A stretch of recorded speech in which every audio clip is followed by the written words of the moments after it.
Jeff Connell, welcome to my Divorced Dad Diary. About a year ago I went through divorce and started a new version of parenting, one that would be me on my own for a lot more. I've learned a lot of lessons along the way, but more than that, I've learned how much I have yet to learn. One of the biggest, the first vacation with just the kiddo and me.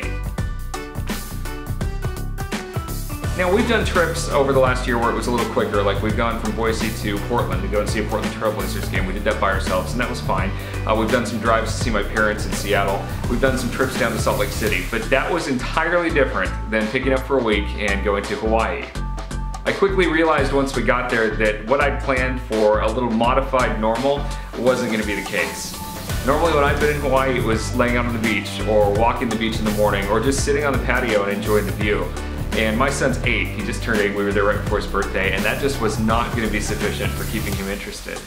We talked about a number of different vacation options even before we went. He really wanted to see Hawaii, he knew it was a place that was special to me, and he had some things he wanted to see, so I knew that that was part of the plan. We'd go and check out the USS Arizona Memorial. We would go and check out Diamond Head Crater and do the big hike there. And we'd have a number of different activities. We had a Jeep convertible, so I figured just driving around would be kind of fun. But when we got there, we had a couple challenges.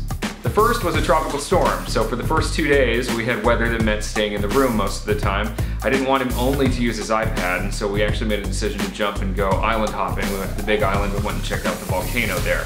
When we got back to Honolulu and Waikiki where we were staying, I realized that we had a different plan for relaxing in the water. We went swimming in the ocean every day. It was fun, but I wouldn't just let him swim. He's had lessons, but it wasn't at the point where I'd have him out without me, and certainly I wanted to be paying attention to what he was doing. So anytime he was swimming, I was swimming, and he didn't see the same appeal to sitting on the beach and just relaxing a little bit. One of the things though that I started to work on with him was that we need to be able to negotiate that, you know, each person has some things they want to do, and I may want to spend a little more time doing certain things than he may want to, and that's just part of vacation, it's compromise. So we started with that life lesson. Most of it was dominated by what would appeal to him though, so even the tour of like the USS Arizona, you can spend all day at a historical site like that if you're wired like I am. For him it was about 2 hours and that worked out well. So the takeaways that I got from my first solo long-term vacation with the kiddo was one, don't expect it to be like when you go on your own or when you've got multiple adults who can juggle it around. You're going to be on most of the time. It's actually going to be a little more tiring just to do the things that have been relaxing in the past.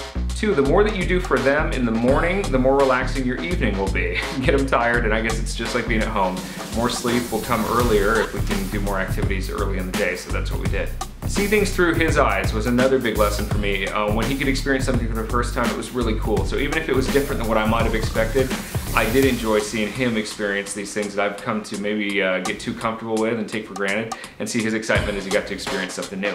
Try something new that's centered around them, and that's something that I didn't think of ahead of time. I didn't really plan, you know, let's go do just a kid activity that would be really fun, but I let him kind of choose our course a couple afternoons. So once it was go back and just play in the ocean, that was what he wanted to do. The other, he wanted to take a drive and go explore some things around, so we did that. And I think the final tip that I would have, and I don't know how to set this up, but network with others so that if you're a single parent with a single kiddo especially, travel with another set of single parent and kid combos so that the kids can play together. And you've got someone who can kind of help spread the load around a little bit. I think that would have been helpful. It made me wonder too if there's some single parent resources in a number of vacation cities where maybe there are things and activities that are already structured so it would help to let the kids interact a little bit more. That was the big thing that I thought. He probably didn't have as much fun as he could have if there was another kid companion along for the ride.